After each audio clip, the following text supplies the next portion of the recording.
Let go your superstitions and your silly conspiracy theories. This is real, goddammit. This is real and you are part of it. Whether or not you accept it,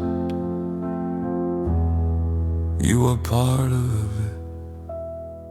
Oh, you lazy masses arise. Bonjour et bienvenue sur mon podcast Auteur de violences sexuelles derrière le masque. Je m'appelle Aurane Bayard, je suis psychologue clinicienne et psychocriminologue. Je vous invite ici à me suivre dans mes analyses sur les profils d'auteurs de violences sexuelles. Vous écoutez le 7e épisode intitulé Le chat. Alors c'est parti, on démarre tout de suite. For all goodness and grace, this may be the last fight we face. Only decency unites the human race. Only decency and love. Nothing below and nothing above, just love. Avant de vous partager la lecture d'une situation réelle de violence sexuelle, comme je le fais habituellement, je vais aborder avec vous la question éthique qui s'est posée à moi concernant le recueil du témoignage pour cet épisode et qui se répétera. Lorsque c'est la victime qui me partage son récit pour analyse, je n'ai que deux préoccupations assez simples. D'abord, qu'elle m'accorde l'autorisation de diffuser ce travail, ce qui jusque-là n'a levé aucune hésitation, car le plus souvent les victimes sont très favorables à la prévention des violences sexuelles. Et mon autre préoccupation sera de m'assurer que le récit ne permet pas l'identification de la victime ou de l'auteur. Je change les prénoms, je n'évoque pas les lieux précis, etc. Cette étape aussi ne représente pas de difficulté particulière. Mais puisque mon objectif est de vous montrer un épisode après l'autre la très grande diversité des profils d'auteurs, cela pour sortir des clichés qui vulnérabilisent toute victime potentielle, j'ai besoin d'une autre source de témoignages pour enrichir la diversité des situations que je vous partage. Parfois, je pourrais me lancer dans la préparation d'un podcast avec le souhait de traiter un certain type de violence sexuelle. D'ailleurs, c'était le cas pour cet épisode, dans lequel je souhaitais décrypter pour vous une situation de viol sous soumission chimique. J'ai déjà suivi des personnes qui avaient subi ce type d'agression, mais on ne m'a pas demandé d'en faire l'analyse, et ce n'est pas toujours le bon moment de le proposer non plus. La personne a besoin d'être prête pour recevoir ce type de retour. Alors voilà mon problème se dessiner. Comment faire un podcast sur telle ou telle situation de violence sexuelle sans un récit à analyser? Je pourrais faire appel à mon audience, mais cela supposerait qu'elle soit plus large qu'elle ne l'est aujourd'hui et d'accepter que cela impacte lourdement mon rythme de publication. Sinon, une autre possibilité à laquelle j'ai déjà eu recours une fois consiste à reprendre des témoignages anonymes déjà mis en ligne par la victime. Après tout, notre objectif est le même, informer sur les manipulations des auteurs, leur fonctionnement dans un but préventif. Oui, mais nous arrivons maintenant au cœur de mon problème. La victime a partagé son témoignage, certes, mais dans un cadre bien précis, pour une association, une structure, un blog. Elle n'a pas partagé son récit en anticipant que je pourrais le reprendre et le disséquer pour en faire un retour qui pourrait, sur certains points, aller à l'encontre de sa propre compréhension et éventuellement lui faire violence. Il n'est pas rare que les victimes ressentent une part d'empathie pour leur agresseur, qu'elles lui trouvent des excuses ou qu'elles continuent de se rendre en partie responsables de ce qui s'est produit, parce que cela les ménage, même encore longtemps après les faits. Et imaginez, moi, je viendrais comme ça, de nulle part, tout bouleverser pour elles. Non. Et plus grave encore, sachant que toute la problématique du trauma dans ces situations se joue sur le non-consentement, il est absolument inenvisageable d'exploiter un témoignage sans l'accord de la victime elle-même. Pour l'épisode du maître du jeu et ses compères, qui est déjà en ligne, par exemple, j'avais eu l'occasion d'avoir un échange par mail avec l'autrice, puisque c'était possible de la contacter. Mais il est rare justement de pouvoir remonter jusqu'à la victime. Alors, que faire? Eh bien, j'ai pris le temps de réfléchir aux quelques alternatives possibles pour respecter la victime, sachant que certaines étaient très insatisfaisantes pour moi. La pire étant de mélanger plusieurs témoignages pour n'en relater aucun réellement, car dans ce cas, bien que je protège les victimes, la vérité sur les auteurs disparaît. Non, plutôt, j'ai décidé de reprendre un témoignage mis en ligne, un écrit, un audio, une vidéo, de préférence peu consulté ou un peu perdu dans l'abondance des ressources en ligne, et de transformer les éléments non impactants sur l'analyse du profil de l'auteur, parce que eux doivent rester solidement ancrés dans le réel pour préserver l'intérêt de mon analyse. De cette manière, j'empêche la mise en lien entre le témoignage de départ et mon travail, tout en préservant la pertinence de celui-ci. C'est la procédure que j'ai appliquée sur cet épisode. Aussi, je ne vous donnerai pas d'indication pour vous renvoyer vers la source. Cela suppose que vous me fassiez confiance, mais je pense que c'est la meilleure option. N'hésitez pas toutefois à me partager vos idées et vos réactions en commentaire, on réfléchit toujours mieux à plusieurs. Bon, maintenant que ce point est précisé, passons à la lecture de la situation. Only love.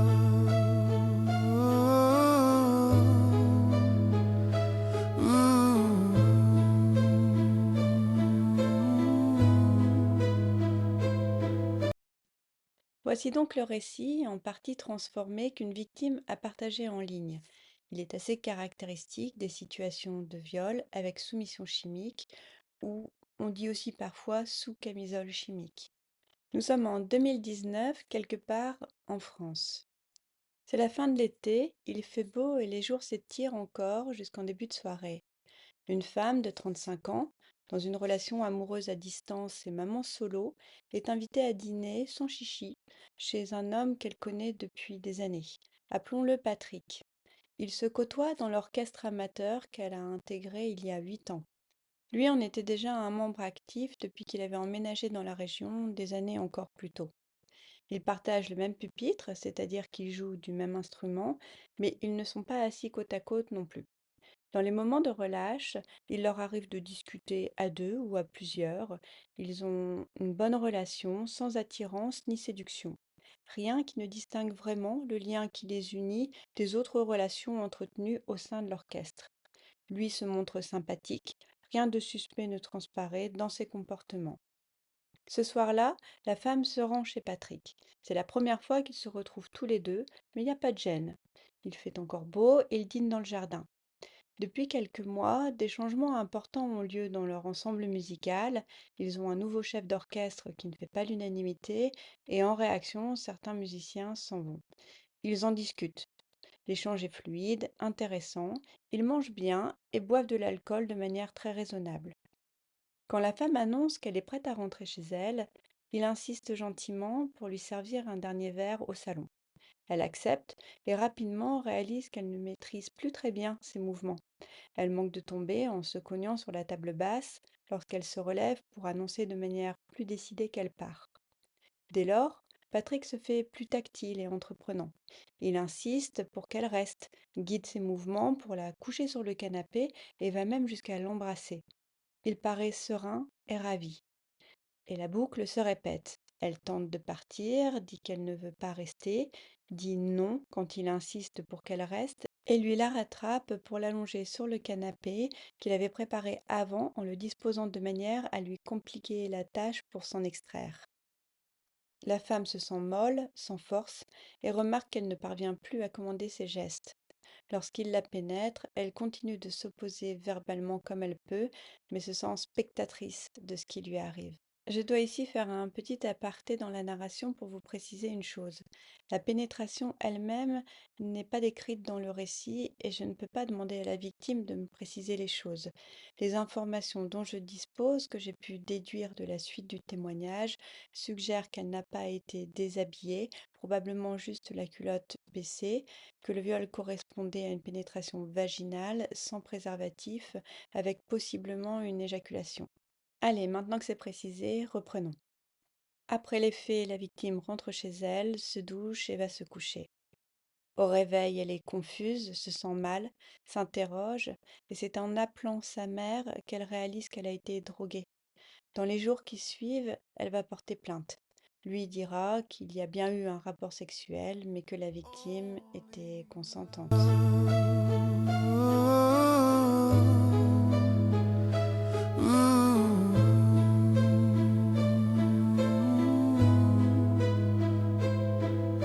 No no savior from on high will deliver us from evil. Put no faith in the other guy, the other gal. If not you, there is nobody. You are that guy, you are that gal.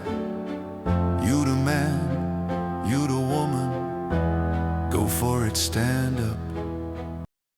Avant de passer à l'analyse, j'aimerais commencer par une remarque sur le viol avec soumission chimique. Il s'agit d'un passage à l'acte facilité par l'administration d'une substance psychoactive à l'insu de la victime. Psychoactive ou psychotrope signifie que la substance agit sur le système nerveux central pour le perturber et ou l'affaiblir dans ses sentiments, perceptions, sensations, humeurs ou commandes motrices ou alors même pour modifier l'état de conscience. Ces situations sont à distinguer de celles où il sera question de vulnérabilité chimique. Dans ce deuxième cas, c'est la victime qui a consommé, de son propre chef, des substances psychotropes, et l'auteur y voit une opportunité car le passage à l'acte est plus facile avec une victime très affaiblie. J'en profite pour rappeler que même si la victime a consommé d'elle-même, son état de faiblesse compte comme une circonstance aggravante pour l'auteur. À aucun moment consommer entraînerait la perte, même temporaire, du droit inaliénable au non-consentement. C'est même le contraire, on considère que la personne ne peut avoir consenti si son état de conscience était altéré au moment des faits. On est donc d'office dans une situation d'infraction, comme lorsqu'on s'en prend à un enfant. Peu importe ce que l'enfant a dit ou a fait dans l'interaction avec son agresseur, il ne peut avoir consenti. Le discours contraire, c'est la culture du viol. Autre différence entre soumission et vulnérabilité chimique, l'effet après coup chez la victime. En effet, on observe plus de culpabilité chez la victime en vulnérabilité chimique, elle se reproche de cette mise en vulnérabilité, et plus d'éléments de paranoïa chez celle qui a subi une soumission chimique, type peur de tomber dans un piège, d'un enlèvement, que les personnes autour d'elle cachent une double personnalité, et inversement. Ceci étant précisé, nous sommes bien ici dans le cas du recours à la soumission chimique qui implique d'emblée une spécificité chez l'auteur, celle d'une nécessaire étape de planification dans le mode opératoire. Allez, encore un peu de patience, je vous explique tout ça plus en détail dans un instant. The dictator is weak always, but tries to show he is strong. Laugh in his face, laugh until he melts into his river of hate, and will strike while the iron is hot. A better world is in birth. Passons à l'approche pour commencer. Je vous propose une première question importante à laquelle répondre pour mieux cerner l'approche de cet auteur. Comment est-il présent dans le sens visible, remarquable et perçu dans l'environnement où il choisit sa victime? Alors, on peut noter qu'il la repère dans un contexte qui lui est familier, même très familier, l'orchestre où il joue, un contexte d'appartenance. Là, il vise une femme de son âge qu'il connaît déjà. Alors moi, ce qui me saute aux yeux tout de suite chez cet auteur et qui le distingue, c'est sa constance dans les relations qu'il entretient sur des années, dans le contexte où il choisit sa victime. Patrick passe bien dans un collectif comme en tête-à-tête, il est d'humeur égale, il a su se construire un certain capital confiance auprès de ceux qu'il côtoie. Cette facilité à inspirer la confiance peut lui donner l'impression qu'il a l'embarras du choix pour trouver une victime parmi les femmes qu'il fréquente. Je l'imagine assez extraverti, très entouré, présent dans de nombreux groupes d'appartenance. Par exemple, il fait partie d'un orchestre, mais c'est aussi certainement un collègue très sympathique dans une grosse structure où il s'entend bien avec tout le monde. Il est aussi peut-être impliqué dans la vie politique de sa commune, fait partie d'associations, de celles des parents d'élèves. Même si le récit semble le dessiner dans une vie de célibataire sans enfant, puisque les faits ont lieu chez lui et qu'il était naturel qu'il y soit seul. L'homme est certainement faux dans une très grande proportion de sa vie, mais ne le ressent pas comme une contrainte, auquel cas je pourrais relever des comportements à mettre en lien avec une certaine frustration, des tensions intérieures. À mon avis, il est plutôt dans un faux self comme dans un jeu qui lui permet d'avoir toujours un temps d'avance sur les autres, de maîtriser. Sa première arme relève donc de son faux self, celui d'un type amical, sympa, facile à vivre. En résumé, il apparaît comme un homme clairement désintéressé à qui les femmes peuvent faire confiance. Ensuite, son approche s'affine lorsqu'il propose à une femme de sa connaissance de venir dîner chez lui. Et nous voici au moment de discuter le choix de sa victime. On remarque tout de suite que ce choix n'implique pas de vulnérabilité. C'est une femme pleinement adulte, avec un profil plutôt indépendant et qui me semble très équilibré sur le plan psychologique. Ce que j'observe dans sa manière de se raconter, elle, lui, la situation et leurs interactions. Sachant d'avance quel sera son mode opératoire, l'administration d'une substance sédative à son insu, moyen plutôt radical et imparable, cet auteur se permet de choisir une victime qui, en pleine conscience, saurait se défendre. Il est donc très en confiance sur son mode opératoire et se sent peut-être grisé par ce choix d'une femme non vulnérable. Mais au-delà de cette caractéristique, parmi toutes les femmes qu'il côtoie, l'auteur a pu, sur un point tout au moins, avoir recours à une étape de repérage. Pourquoi je pense ça? Eh bien parce que dans le scénario de cet auteur, la victime doit nécessairement venir seule chez lui dans des circonstances qui vont lui permettre de lui faire boire ou manger quelque chose. Et justement, une des caractéristiques de cette femme, c'est d'avoir une relation amoureuse à distance. Son amoureux vit dans une autre région. Et à mon avis, cela compte. Si l'auteur l'invite, elle, à venir dîner chez lui, elle ne risque pas en retour de lui demander si son conjoint peut se joindre à eux. Quand il invite cette femme, il a déjà la garantie qu'ils seront seuls tous les deux, condition sine qua non de son passage à l'acte. Il peut donc s'intéresser à la situation maritale des femmes qui lui plaisent physiquement dans son entourage pour saisir le bon moment de lancer son invitation. Elles peuvent être célibataires ou indépendantes par rapport à leur relation de couple, dans une configuration chacun chez soi ou si le couple est en crise par exemple. Vu le mode opératoire de cet auteur, la priorité semble porter sur la situation de couple de la femme repérée. Aussi, deux options sont possibles dans la fréquence du passage à l'acte si cet auteur est récidiviste. Soit il agit fréquemment et donc cible avant tout des femmes qui accepteraient son invitation sans conjoint, sans la bande de copines inséparables, et dans ce cas, peu importe si elle n'est pas exceptionnellement jolie à ses yeux, il sait qu'il ne peut pas tout avoir. Ou il agit moins souvent, mais en plus de cibler une femme qui viendrait seule, il se soucie qu'elle lui plaise beaucoup physiquement. Rien dans ce qui est relaté ne nous permet de nous prononcer sur ce point, notamment parce qu'à cause d'un très puissant faux self, on ne sait pas si cette femme lui plaisait particulièrement ou pas. Autre observation concernant l'approche, tant que sa victime est lucide, l'auteur reste dans son faux self, une apparence particulièrement efficace et investie puisqu'elle est restée indécelable depuis des années. Depuis qu'ils se connaissent. C'est sa tenue de camouflage. Il n'y a pas eu de tentative de séduction ni aucun signal particulier qui aurait pu alerter la victime avant les faits. L'auteur n'a jamais cherché à avoir une relation amoureuse avec elle. Leurs échanges étaient pertinents, intéressants, et il y avait du contenu qui ne donnait pas l'impression à la jeune femme que l'auteur prenait prétexte de lui parler pour l'approcher. Il ne semble pas surjouer ou camoufler des intentions particulières. L'invitation vient naturellement, sans aucun ressenti négatif qui n'alerte la femme. Sachant justement que la victime est fine dans sa psychologie, lui, il l'est nécessairement aussi. Il est très intelligent, maîtrise les codes interpersonnels et doit sembler très sûr de lui sans paraître arrogant non plus. C'est un type sympa en apparence. Donc la victime n'a pas été imprudente en acceptant l'invitation. Elle n'a pas fait erreur. Elle n'est pas vulnérable ni ambivalente. Il est juste très fort pour tromper les gens et pour contrôler et préméditer de très longue date. Car son faux self, cette tenue de camouflage au quotidien, fait partie de son mode opératoire. À partir de là, il y a lieu de penser que toute sa vie est organisée autour de sa déviance. C'est un profil inquiétant, très probablement récidiviste, mais nous y reviendrons plus tard. Bien, nous avons déjà décrypté comment la victime a été repérée, pourquoi et sa mise en situation. Alors passons maintenant à l'analyse de l'attaque. Pour commencer, on peut dire que l'attaque est sournoise. Elle prend place au moment où l'auteur met une substance psychoactive dans le verre de la victime. Elle ne sait pas qu'une agression contre elle est déjà en cours. Aussi, l'attaque se fait à bas bruit dans l'organisme de la victime lui-même. Ce moyen permet d'éviter le recours à la violence, trop compromettant quand la victime est connue, ou au discours manipulateur, celui-ci étant peu efficace sur une victime non vulnérable.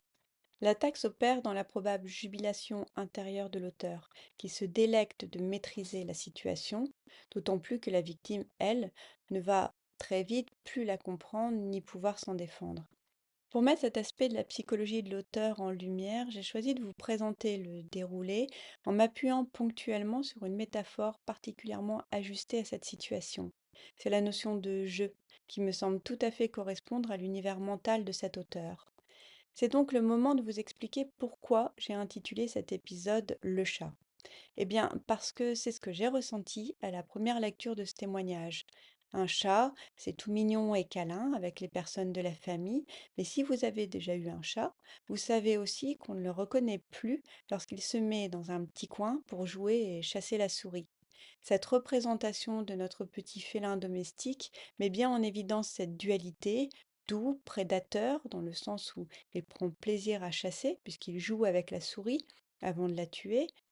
Je fais le lien entre le clivage d'une phase positive, socialement visible, et un agir pervers caché, avec une forme de banalisation trompeuse, dans le sens où l'auteur poursuit ensuite sa vie comme si de rien n'était.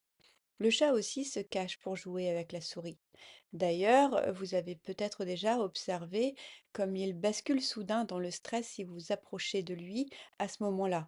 Tout d'un coup, vous êtes là et il a peur de perdre sa proie. Il vous fait de gros yeux et se crispe. Inutile de chercher à le caresser ou à lui parler gentiment dans cette situation, vous le dérangez. Ainsi, pour en revenir à la métaphore du jeu, ce moment de l'attaque, donc celui où l'auteur met sa drogue dans le verre de la victime et le lui tend, c'est l'étape de la distribution des cartes. À partir de là, les dés sont jetés. Il sait qu'il a le meilleur jeu. Quelles que soient les cartes piochées à chaque tour, au final, il gagnera. C'est imparable et il le sait. Pour lui, ce moment charnière est serein, peut-être jubilatoire, mais il n'en laisse rien paraître tant que la victime ne montre pas les premiers signes de faiblesse. Il est en contrôle et ne lâche pas son personnage bien sous tout rapport, sans garantie. Puis, dès que la victime donne les premiers signes de perte de maîtrise, il l'approche de trop près, la retient, la touche et même l'embrasse alors qu'elle essaie encore de partir. Autour de ce moment de bascule, le contrôle de l'auteur sur lui-même et ce qu'il dissimule de ses intentions sont flagrants. Il ne serait pas surprenant que cela participe après coup à une certaine terreur enfouie chez la victime.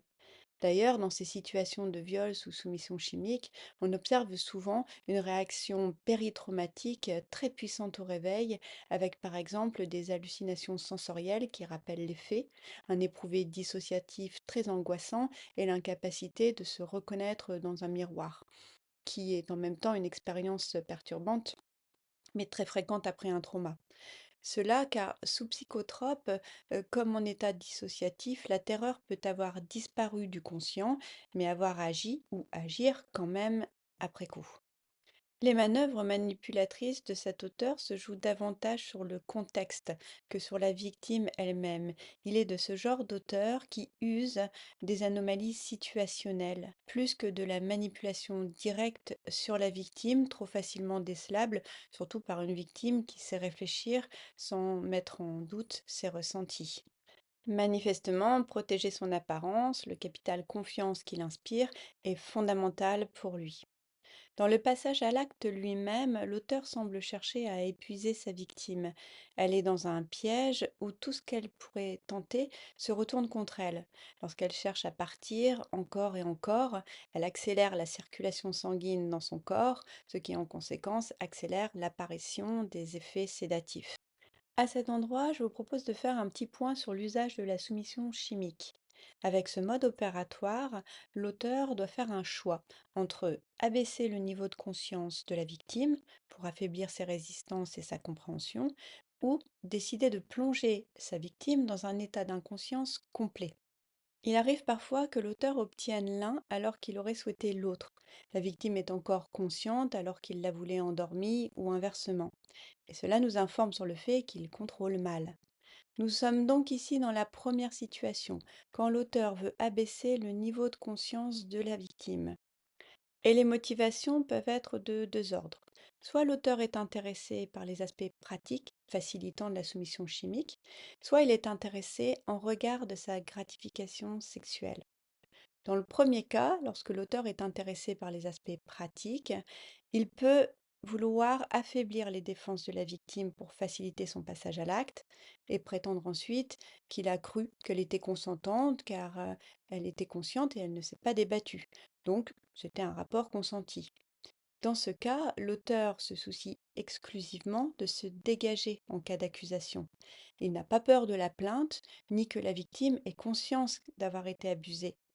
Il y a là quelque chose d'un mépris pour la victime et de ce qu'elle ressent, car il assume être un agresseur à ses yeux, et indirectement, il lui fait comprendre qu'il s'en moque. Dans ce scénario, l'auteur n'a pas de raison de se retenir d'éjaculer, car en cas de dénonciation de la victime, sa stratégie consiste à dire qu'elle avait consenti, tout en avançant un certain nombre de clichés de la culture du viol, du type quand une femme va passer la soirée en tête-à-tête chez un homme, elle sait qu'il attend d'avoir une relation sexuelle avec elle, et en acceptant l'invitation, elle reconnaît qu'elle aussi. Mais non, rien de ce qu'une personne fait avec une autre ne vaut un consentement tacite pour un rapport sexuel. Même enlacer, même embrasser quelqu'un, même se déshabiller ou s'allonger l'un contre l'autre ne signifie pas que la pénétration va de soi. Jamais. L'espace pour dire non, dire stop, doit toujours exister. Rappelez-vous à ce titre des caractères spécifiques et révocables du consentement. D'autres fois, parmi les motivations pratiques, l'auteur peut chercher à créer la confusion chez la victime pour qu'elle croie ou qu'elle doute d'avoir consenti. Dans cette hypothèse, l'auteur se protège avant tout de la manière avec laquelle la victime va le percevoir. Il se soucie de l'après et souhaite que la relation avec la victime ne soit pas entachée par l'événement et que son image à lui reste préservée parmi leurs pairs. Ça, c'est pour les motivations pratiques, celles qui guident le mode opératoire. Dans le second choix, c'est le type de gratification sexuelle de l'auteur qui justifie l'emploi de la soumission chimique. Et à mon avis, c'est de cette motivation qu'il est question ici, où le jeu avec la victime est évident. L'état de semi-conscience où se trouve la victime est la parfaite et l'indispensable mise en situation pour jouer. Le viol, dans tout autre contexte, ne lui apporterait certainement aucune satisfaction. La victime doit chercher à partir sans pouvoir y parvenir et sans pouvoir comprendre sur le moment ce qui se joue vraiment. Cet auteur ne cherche pas à se faciliter le passage à l'acte, car sa recherche de gratification sexuelle s'y superpose et domine. Le jeu compte plus, le jeu est nécessaire. Un autre intérêt recherché par certains auteurs, comme dans l'affaire Pellico, dans l'usage des psychotropes, c'est la recherche d'un état d'inconscience complet chez la victime. J'aborderai dans un autre épisode cette situation car il s'agit d'une autre problématique, plus proche des auteurs de viols meurtriers. Ces auteurs qui recherchent l'inconscience complète doivent faire attention de ne pas tuer la victime avec une dose de psychotrope trop puissante, ce qui arrive parfois. La démarche est plus dangereuse sur le plan médical et la gratification sexuelle plus sinistre encore. Dans notre situation, j'ai pas pu m'entretenir avec la victime pour questionner l'après. Comment s'est comporté l'auteur au sein de leur orchestre? Comment a-t-il réagi à la plainte, à la confrontation s'il y en a eu une? Je manque d'éléments pour aller plus loin. Mais à partir de son attitude au moment des faits, je pense que l'auteur souhaitait avant tout un état de conscience altéré chez sa victime parce que cela correspond à son terrain de jeu favori. Sinon, il aurait pu droguer sa victime plus tôt ce soir-là et aurait pu laisser s'échapper une certaine forme de violence ou de contrainte plus marquée envers la victime, en lien avec la frustration qui se libère. Dans ce cas, on s'attendrait à ce qu'il lui dise des choses blessantes, rabaissantes ou méprisantes au moment du passage à l'acte. Or, la victime raconte bien qu'il était ravi, satisfait dans ce temps qui entourait le viol. Comme je l'ai déjà évoqué, par l'usage de la drogue, l'auteur n'a pas besoin d'employer la force ou la menace, ni la manipulation verbale. Tous ces moyens étant plus ou moins compromettants pour l'auteur quand il est connu de la victime, ce qui est le plus souvent le cas. L'auteur peut également éviter d'avoir à créer un effet de surprise. C'est un moyen qui suppose en plus une grande maîtrise dans le mode opératoire. Ainsi, pour nombre des auteurs qui emploient la soumission chimique, l'avantage est de pouvoir se comporter normalement face à la victime. Ils sont dans la ruse. Le passage à l'acte est facilité et la victime peut douter d'elle après coup, à défaut d'avoir remarqué quelque chose de bizarre chez l'auteur. À présent, il est temps de faire un petit point didactique sur la soumission chimique. Contrairement à l'idée reçue, le GHB, qui est un dépresseur à action rapide, dénoncé dès les années 90 comme la drogue du violeur, n'est utilisé que dans une toute petite minorité des cas rapportés, autour de 8%. Plus souvent, on observe dans la soumission chimique l'usage de l'alcool, des anxiolytiques, sédatifs, désinhibiteurs et amnésiants. Parmi les substances les plus souvent identifiées, on retrouve la kétamine, la MDMA, aussi appelée ecstasy, c'est un désinhibiteur hallucinogène et hypnotique, ou le tramadol, par exemple, un opioïde prescrit comme analgésique, dérivé de l'héroïne. Chaque substance ou chaque mélange de substances peut donner lieu à des effets différents sur la victime, sédatifs, hallucinogènes, amnésiques, etc. C'est important de le dire, même si vous pourriez légitimement me poser la question, mais pourquoi parler des différentes substances utilisées et de leurs effets? N'est-ce pas prendre le risque de donner quelques pistes aux auteurs de violences sexuelles? Eh bien, pour moi, ce partage de connaissances, qui reste quand même ici assez superficiel puisque je ne suis pas pharmacienne, est indispensable parce que les informations qui ont circulé pour décrire les effets du GHB, perdre ses capacités motrices puis perdre complètement conscience, ne correspondent pas ou très peu à la réalité de la plupart des cas de soumission chimique. Même chose avec l'affaire Pellico, dont on a beaucoup parlé et qui renvoie aux situations où il y a une perte de conscience complète. Le risque alors, c'est que les victimes ne parviennent pas à faire le lien entre ce qu'elles savent de la soumission chimique et ce qu'elles ont vécu et ressenti lors d'une agression, ou si un ami ou une amie vient leur rapporter ce qu'il a subi pour demander des conseils. De toute façon, l'auteur qui veut vraiment savoir saura, et pour le reste, l'intérêt préventif l'emporte largement ici. Mais nous aurons l'occasion de revenir tout à l'heure sur le sujet dans la rubrique des notions de psychocriminologie. Vient le moment de développer la question de la gratification sexuelle chez cet auteur, facilement déductible de son mode opératoire. Manifestement, comme nous l'avons vu, il a besoin que sa victime soit affaiblie mais consciente. Dans son récit, elle raconte qu'elle a pu se souvenir de tout ce qui s'est passé à son réveil. Cette application de la soumission chimique distingue notre auteur du pervers absolu qui, lui, est dans la négation totale de l'autre. Ce dernier aurait plus tendance à violer une victime totalement inconsciente, réduite à l'état de chose, voire de glisser vers la nécrophilie, qui est la situation où l'attrait sexuel se fixe sur des cadavres.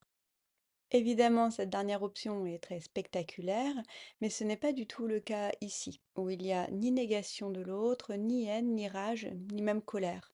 Ce qui apparaît correspond davantage à un certain mépris pour la victime. Parce que cet auteur se moque que la victime puisse comprendre qu'il s'est joué d'elle. Pour schématiser, il semblerait que dans son esprit, de manière bien camouflée des regards de l'entourage, cet auteur pourrait se dire: on a joué une partie, j'ai gagné, et qu'elle aille se faire voir si elle n'est pas contente. Mais bien sûr, il ne laissera jamais paraître les choses de manière aussi franche. Il doit continuer de coller à son personnage de bon copain. Ainsi, il s'amuse en piégeant une victime dans son jeu qui consiste à l'y retenir en sachant dès le départ qu'il arrivera à ses fins. Il ne l'a pas droguée dès l'apéritif ni pendant le repas, non. Il a attendu qu'elle soit prête à partir et le dise pour ouvrir le jeu. Il a attendu le moment où il est évident qu'elle ne veut pas être intime avec lui. En effet, quand l'une des personnes est intéressée par l'autre dans le cadre d'une soirée en tête-à-tête, chacun peut rester sur la retenue jusqu'à ce que la séparation toute proche s'annonce. Et là, c'est la pression qui découle d'être bientôt au moment de se dire au revoir qui va donner le courage à l'un ou à l'autre de provoquer un rapprochement. Dans la situation qui nous intéresse, lorsque la victime évoque son départ, elle ne manifeste rien de ce type et lui non plus. Il y a donc quelque chose d'un nécessaire non-consentement dans ce que recherche l'auteur. La montée de son plaisir repose sur ce moment de jeu qui nourrit son sentiment de toute-puissance parce que lui maîtrise pendant que la situation échappe à sa victime qui ignore tout de ce qui se joue à ses dépens. Il n'est pas en recherche de soulager une frustration sexuelle dans l'absolu, ni vis-à-vis de cette femme en particulier. Sinon, comme je l'ai déjà évoqué, la pénétration serait survenue très vite dès les premiers effets des psychotropes et ces derniers auraient certainement été donnés plus tôt dans la soirée. Non, il a été patient. Il a attendu le bon moment pour lui donner la drogue, puis il a encore pris le temps de jouer avec les tentatives de résistance de la jeune femme qui cherchait à partir. La victime le décrit comme normal pendant le repas, mais on peut imaginer qu'il se réjouissait secrètement de ce qu'il attendait, car s'il avait été dans l'inquiétude de son passage à l'acte à venir, il est fort probable que la victime l'ait trouvé anxieux, qu'elle ait relevé des signes de nervosité ou d'inconfort chez lui. Il est manifestement dans un parfait contrôle émotionnel, une parfaite dissimulation de ses réelles intentions. Ce soir-là, il contient son excitation derrière une façade dont la normalité ne laisse rien paraître. Je pense qu'il n'a jamais compté répéter son passage à l'acte sur cette victime. Cela car il choisit une femme qui n'est pas vulnérable et parce qu'il ne cherche pas à la ménager après coup, ni à la mettre dans la confusion, la manipuler, elle. Sur le plan de son mode opératoire, il ne manipule que des éléments de contexte. L'invitation chez lui, la disposition de son canapé, le dernier verre avec un sédatif, pour créer la situation propice au passage à l'acte qui lui convient. Il ne cherche pas à affaiblir la capacité de la femme à comprendre qu'elle a été abusée. Bien sûr, comme le plus souvent avec la soumission chimique, face aux autorités, l'auteur ne reconnaît pas l'effet de viol et prétend que le rapport était consenti, attitude qui a nécessairement impacté la victime, dont il remet en question la parole face à des tiers qui comptent, la police et la justice. Il ne la ménage pas dans l'après-coup, et voilà pourquoi je pense que cet auteur n'agit que par des one-shots. Son plaisir peut donc également nécessiter que chaque partie de jeu suppose un nouvel adversaire. Maintenant, concernant sa stratégie. Comme nous l'avons vu dans un épisode précédent, il y a les choses qu'un auteur fait pour réussir son passage à l'acte, ne pas être identifié ou dénoncé, donc des décisions pratiques, aussi appelées choix rationnels, et il y a ce que l'auteur fait parce que c'est ce qui donne du sens à son passage à l'acte, ce qu'il recherche vraiment, ce qui est au cœur de sa source d'excitation. C'est la gratification sexuelle. Et parfois, ces deux versants, s'organiser, se protéger versus se faire plaisir, se chevauchent. Dans ces cas-là, selon la personnalité, l'auteur sera soit brouillon et négligent dans l'une ou l'autre des étapes ou sur l'ensemble, soit il devra prendre le temps de trouver des stratégies, le plus souvent par anticipation, pour tout combiner. Dans cette deuxième alternative, on retrouve plutôt des profils d'auteurs contrôlants et plus en capacité d'élaboration intellectuelle.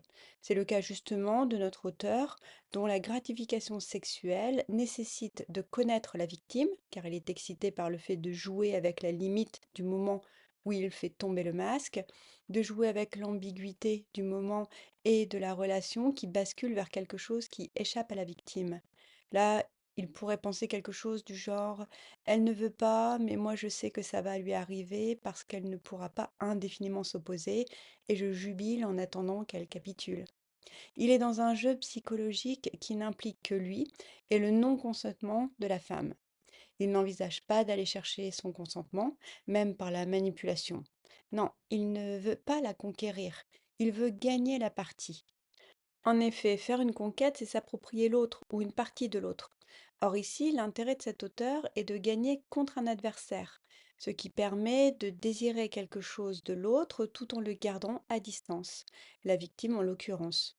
Cette gratification sexuelle implique la non-dissimulation de son identité à la victime, car il faut justement choisir une personne qu'il côtoie assez pour savoir qu'elle n'est pas intéressée par lui mais qui est quand même assez proche pour accepter une invitation à dîner en tête-à-tête sans ambiguïté.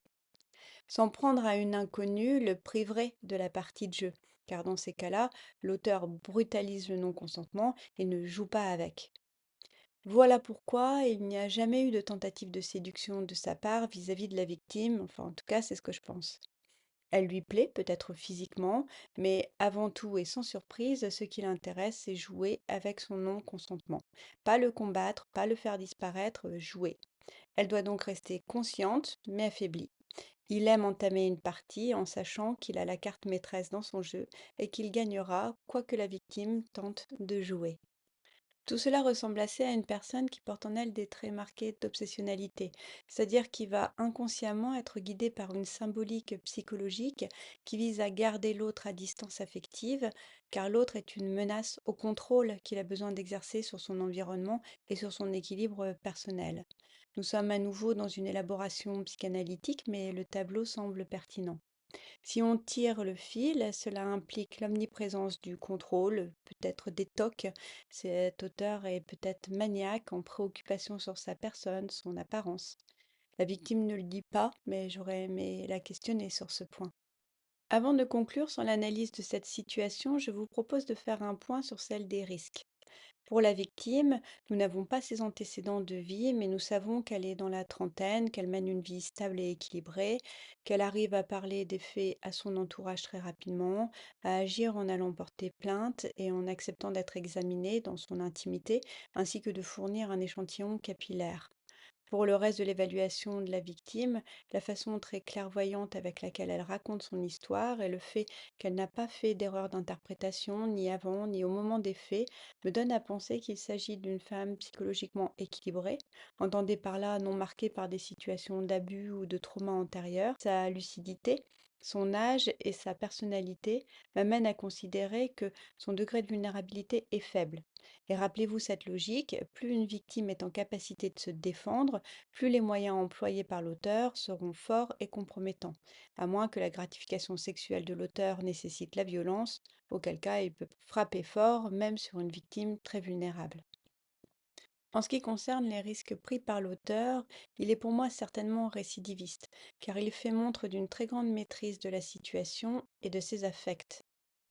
Bien qu'en général ce soit un gars apparemment sympathique, manifestement, il cache la vérité de son fonctionnement psychologique qui, lui, a besoin de sentir qu'il domine. Il y a donc tout lieu de penser qu'il a ponctuellement besoin d'un passage à l'acte pour soulager l'effort investi au quotidien dans son faux self, ou alors le faux self est la conséquence d'un besoin récurrent de passage à l'acte. Il choisit une victime dans son entourage quasi quotidien, une victime non vulnérable, ce qui le narcissise sans doute au passage. Il y a préméditation avec l'invitation dans un contexte idéal au passage à l'acte, l'installation du canapé en amont, et parce qu'il avait à portée de main de quoi droguer la victime. Cet aspect de préméditation, de plan machiavélique, de piège venant d'une personne en qui la victime avait confiance est particulièrement traumatisant pour elle et inquiétant du point de vue de sa froideur. Je pense que sa dangerosité se situe quelque part entre modéré à élevé, faute d'assez d'éléments sur sa vie à lui pour être plus précise. Il me reste une chose à ajouter sur mon travail sur ce récit. D'habitude, à la fin de mon analyse, je demande toujours un retour à la victime. Assez souvent, elles me disent qu'elles sont étonnées par la pertinence des points mis à jour et s'étonnent même parfois que mes inférences correspondent précisément à des choses qu'elles n'avaient pas pensé à mentionner ou qui font émerger des éléments jusque-là sous amnésie. Bien sûr, ce retour est toujours agréable, mais surtout il me conforte dans mes déductions. Parce que mon travail, ce n'est pas de la magie. Je me contente de mettre en lien du ressenti, des observations rationnelles, pragmatiques et un bon bagage de connaissances sur la psychologie. Mais dans notre cas aujourd'hui, je ne peux pas entrer en contact avec la victime et lui demander si mon analyse lui parle, si elle fait écho à ce qu'elle a effectivement vécu. Cela me laisse moins assurée sur mes conclusions, certainement un peu frustrée aussi. Pour autant, j'ai pratiqué l'exercice de la même manière, avec la même rigueur, et finalement, je considère que c'est la part à concéder. Americans, arise from your sleep.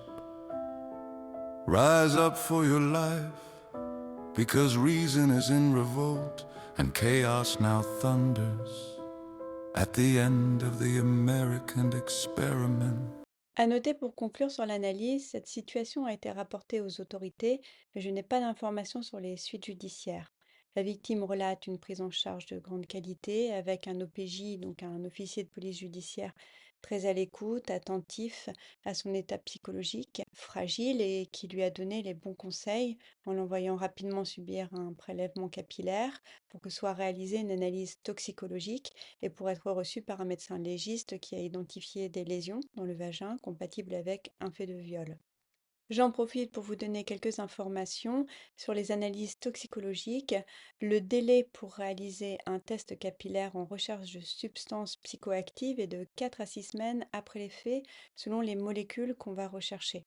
Le prélèvement sanguin est très parlant, précis, mais le temps écoulé depuis les faits ne doit pas dépasser les 12 heures, ce qui est quand même très court.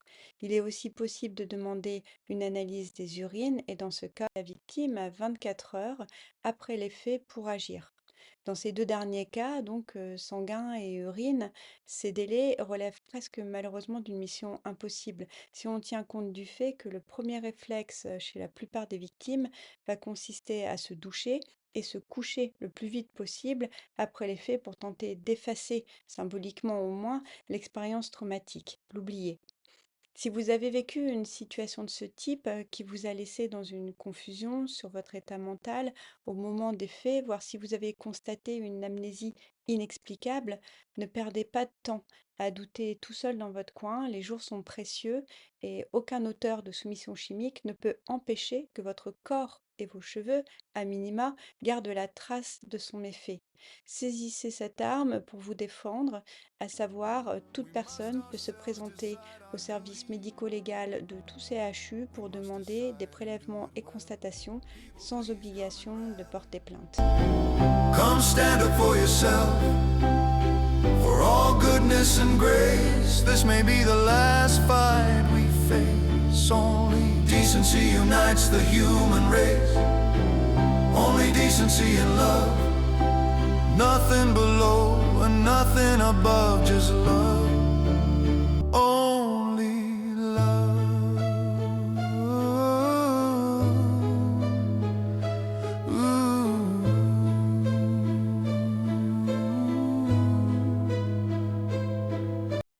Passons maintenant à la notion de psychocriminologie pour cet épisode. Je vous propose de discuter l'influence éventuelle de mes analyses ou plus généralement des partages de connaissances sur les passages à l'acte criminel sur les auteurs potentiels. On pourrait se demander dans quelle mesure ce que je partage représente une ressource d'information utile pour les auteurs qui voudraient perfectionner leur passage à l'acte. J'ai effleuré le sujet au moment de vous faire la liste des substances couramment utilisées dans les affaires rapportées aux autorités sur la soumission chimique, même si je ne suis pas rentrée tellement dans le détail. Mais je vous propose ici d'aller un petit peu plus loin, car cela participe à vous expliquer comment fonctionnent les auteurs de violences sexuelles. On va retrouver deux cas de figure. Celui qui tombe un peu par hasard sur les informations qui vont l'intéresser et celui qui va les chercher. La démarche n'est pas la même et en dit long sur leur différence de personnalité. Commençons par celui qui va chercher les informations. Tout de suite, on peut dire que c'est une personne qui a un recours aisé au contrôle, à l'anticipation, à la préméditation. Dans cette catégorie-là, un certain nombre va déjà éprouver une forme d'excitation dans cette étape, car elle est le prémisse de son prochain passage à l'acte. Imaginez que vous avez un rendez-vous prévu dans quelques heures avec la personne que vous désirez le plus au monde, peut-être même une figure inaccessible du show business. Eh bien, c'est à peu près ce que pourraient ressentir ces auteurs. Leur excitation est amplifiée par l'interdit, la transgression qui rend l'objet de leur désir plus intense encore. Avec ce type d'auteur, on ne peut pas empêcher la recherche d'informations pointues tant leur détermination est grande. Je sais que certains documents d'analyse et de référencement sont tenus secrets par les autorités pour éviter que ces savoirs soient déployés, mais personne ne peut empêcher que l'auteur le plus déterminé intègre même jusqu'à la police ou les laboratoires d'analyse scientifique pour y accéder quand même. Chez ces auteurs, en tout cas ceux qui sont le plus déterminés et calculateurs, on observe que toute la vie du sujet a été construite pour assouvir ses pulsions criminelles. Ceux-là ont quelque chose de machiavélique en eux qui fait peur et qui est d'autant moins décelable qu'ils sont intelligents, prévoyants et efficaces grâce à leur hyper-contrôle des risques. Évidemment, ils font peur, mais je pense qu'aujourd'hui, la plupart finiront un jour par se faire prendre, car ils ont tendance à passer de plus en plus à l'acte avec le temps, à prendre trop confiance en eux et se sentir intouchables. Ils développent le plus souvent un rapport addictif au crime. Donc oui, ils font peur, mais ils ne sont qu'une toute petite minorité. Il n'existe pas de données statistiques puisqu'on ne pourrait jamais appréhender l'ensemble des auteurs de violences sexuelles, mais en m'appuyant sur tout ce que je sais sur le sujet des violences sexuelles, j'estimerais leur prévalence à 3 à 5 grand maximum de tous les auteurs. De votre côté, si vous avez accès à des chiffres plus officiels, n'hésitez pas à nous les partager en commentaire. Et pour résumer sur ce type d'auteur, oui, c'est embêtant de leur partager en même temps qu'à tous pour la prévention nos savoirs de criminologues, mais de toute façon, ils iront chercher les informations d'eux-mêmes. Alors autant miser sur le bénéfice de la prévention, car le risque zéro n'existe pas. C'est triste à dire, mais l'objectif ne peut pas être de faire disparaître les violences sexuelles. La tâche est inaccessible. On peut seulement œuvrer pour en réduire la fréquence et la gravité. Deuxième cas de figure, nous avons les auteurs qui ne cherchent pas d'informations, mais qui, à l'occasion, retiennent ce qu'ils entendent sur le sujet des violences sexuelles pour leur compte. Pour cela, il existe entre l'information reçue et l'usage de celle-ci un filtre qui va en moduler l'efficacité. C'est-à-dire que ces auteurs agissent davantage avec ce qu'ils sont qu'avec des savoirs qu'ils appliquent dans leur passage à l'acte. Cela les rend moins efficaces. Certains vont même, au contraire, faire des erreurs compromettantes en essayant d'appliquer des mesures de protection. Cela parce que les connaissances, même très pointues et justes qu'ils s'approprient, ne correspondent pas à leur zone de confort, à leurs compétences. Certaines notions leur sont instinctivement acquises, ils ont appris tout seuls ou par apprentissage à force du passage à l'acte, plus ou moins opérant, quand pour d'autres auteurs, qu'on leur dise ou pas, ils ne parviendront pas à intégrer les connaissances à leur agissement. Avec cette catégorie d'auteurs-là, nul doute que l'intérêt de la prévention fait pencher la balance bénéfice-risque très largement en faveur du partage de connaissances au public dans son ensemble. Dans ceux qui entrent dans cette catégorie, il y a aussi ceux qui ont des pulsions mais qui ne passent pas à l'acte parce qu'ils ont trop peur de se faire prendre. Ceux-là vivent une interminable lutte intérieure et pour limiter la montée de la frustration, peuvent se mettre à boire, prendre des toxiques ou vivre de manière dangereuse, chercher la bagarre pour s'anesthésier. Ainsi, pour conclure sur ce sujet, quoi qu'il en soit des informations qui sont partagées, il faut se rappeler que la principale motivation du passage à l'acte pour n'importe quel auteur de violence sexuelle, ce n'est pas de maîtriser les risques, d'ailleurs certains sont quasiment dans l'autosabotage, mais de rechercher la gratification sexuelle. L'auteur opère un calcul, plus ou moins réussi, sur les précautions à prendre pour éviter d'être identifié et ou dénoncé. Mais cela n'empêchera pas le passage à l'acte si le besoin d'atteindre la gratification sexuelle domine sur les risques à prendre. Only love.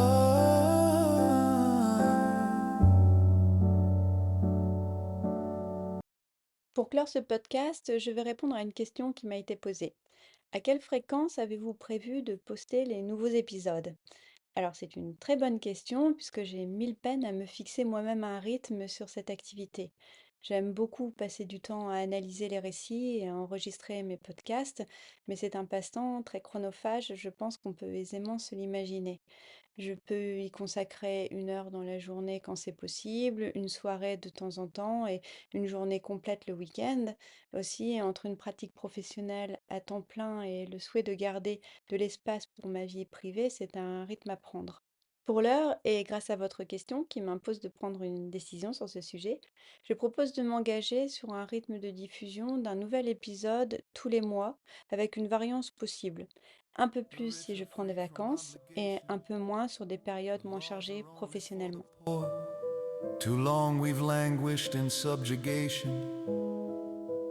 Voilà, on arrive au terme de ce podcast Auteur de violences sexuelles derrière le masque. Je vous remercie pour votre écoute et on se retrouve très vite pour un prochain épisode. Old story, they plundered while we toiled. Fruits of the workers' toil are buried in bank accounts of the idle few. We toilers from all walks of life join hand in hand with all who work. The earth belongs to us, the people. No room here for the jerk. So many people, our toil is fattened. And one day soon those birds of prey will vanish from the sky. And then, on that glorious day, the blessed sunlight then will stay.